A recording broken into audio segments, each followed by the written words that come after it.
Hey guys, Rob with AIM. Just wanted to go over the second concept that we talked about in our 101 series, and that's about body balance.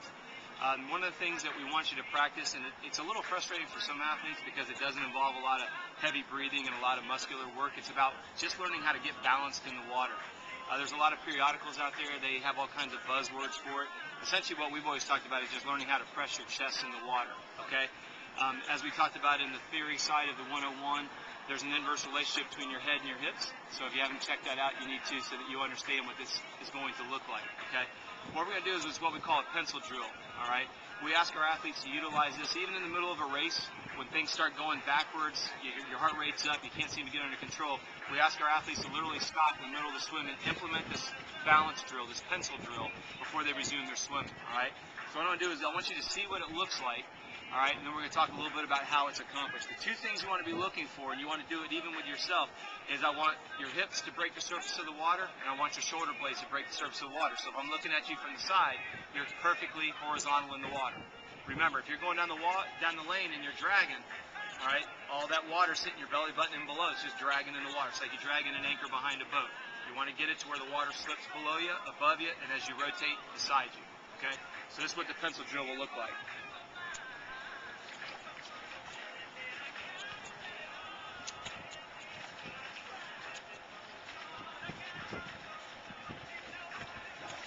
Again, the thing I want you to pay attention to is my shoulders and my hips, okay?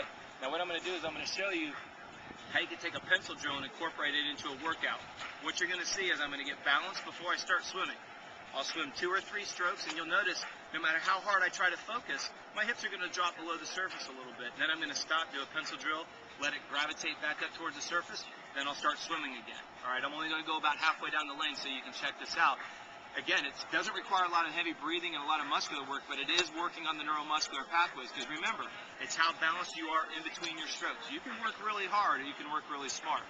And at AIM, we want you to work smart, so check this out.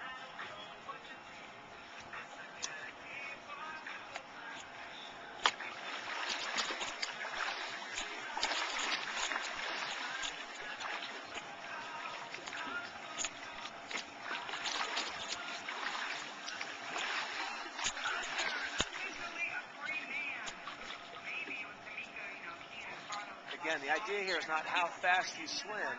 It's about trying to allow your body to take the least amount of up and down vertical oscillation in the water. The less is better. All right, we'll do it again going back.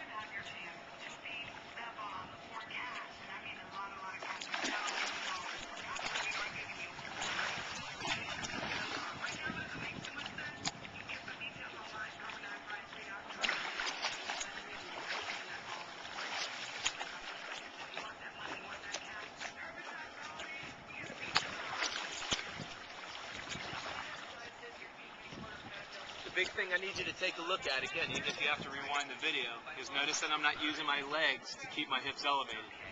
Go back to the theory 101. If you press your chest down, the hips will come up. If you're swimming along and you feel your legs are over kicking, you realize that you're losing balance. All right? We cut the body at the belly button. From the belly button up, that needs to be pressing down in the water. That brings everything below the belly button up. That's how you'll start to swim horizontal. Okay? So definitely try to work on that pencil drill. Once you get horizontal in the water, the drill that you saw in the first video about catch-up drill and staying tall, that's when this drill starts to become more and more productive, okay? What we want to show you here in the second one is on the catch-up side of things. What you don't realize is when you use the pull buoy like we did last time, okay, what this pull buoy does is it artificially elevates your hips where they're supposed to be. The reason why we like you to swim with this is that we're laying a neuromuscular pathway so what your body understands is proper body positioning. But when you're not swimming or racing with a pull buoy, you have to know that it's about the pressure on your chest that keeps your hips up. That's going to cause you to be able to swim in a very horizontal position, which should supplement staying tall in the water. Okay? So what I want to show you is the catch-up drill without the pull buoy all starts with me getting balanced in the water. There's 2 phases to this. I want you to do catch-up drill without the pull buoy so that you learn how to press your chest, because when I'm trying to breathe, if my face is below the water, I'm not going to be able to get any oxygen. So it's kind of a self-correcting mechanism, if you will. All right? So catch-up drill is going to take on a new twist. Remember, you're not just doing it to pull down the lane. It's on this particular drill, it's about pressing your chest down to keep your hips up. So take a look at this and see what you think.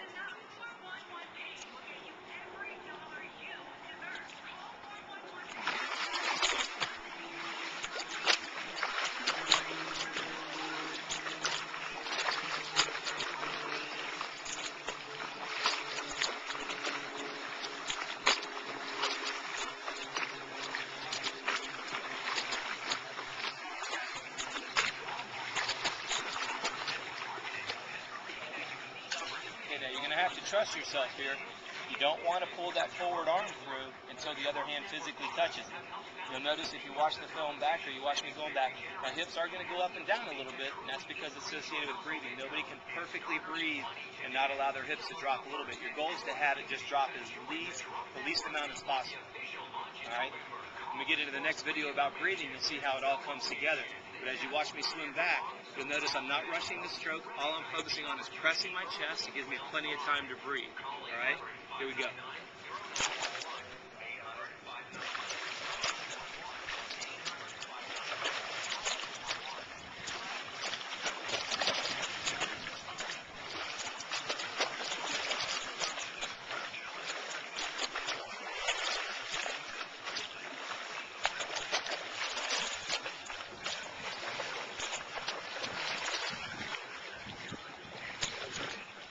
All right, two things to look at when you go back. Notice again that I'm not over kicking my legs to get my hips up, okay? And I also want you to notice that when you go to rotate to breathe, if you're pressing your buoy down, if you're pressing your chest down and you're staying tall, you've got two things working for you. You're maintaining momentum in between strokes and you're creating no drag, okay? The key is to not fall victim to using your legs to create depression. If you do one length of the pull and you're gasping for air, 90% of the time it's because you're over kicking. If need be, as sadistic as it may seem, put this pull buoy in between your ankles if you have to keep yourself from kicking, because that's not what's going to be the correcting mechanism. You need to learn how to implement the balance in the water and the relationship between your chest and your hips, okay? Remember, the biggest challenge that we have as triathletes is you have to be able to breathe on both sides. Reason being is most triathlons are swam in a square, so no matter what part of the country you're in, at one point or the other, either going out or coming back in, you're going to be looking into the sun. So it's always good to have that alternative breathing side so that you can avoid the sun without looking into it, all right? If you'll take this drill, you'll be able to implement bilateral breathing, all right? What do we mean by bilateral breathing? Well, you take one stroke on the right, 1, 2, and the third stroke's going to now be on the other side. Well, if you don't stay tall in the water and you don't stay horizontal in the water, your mouth is going to be below the water line and you're going to be taking in a lot of water. We're going to cover that in the next video on breathing, okay? But before you get to the third video on breathing, if you don't stay tall in the water and you don't stay balanced, breathing will never come easy for you, okay? So take your time, implement them slowly. Don't move on until you've got it mastered. And until next time, thanks for watching.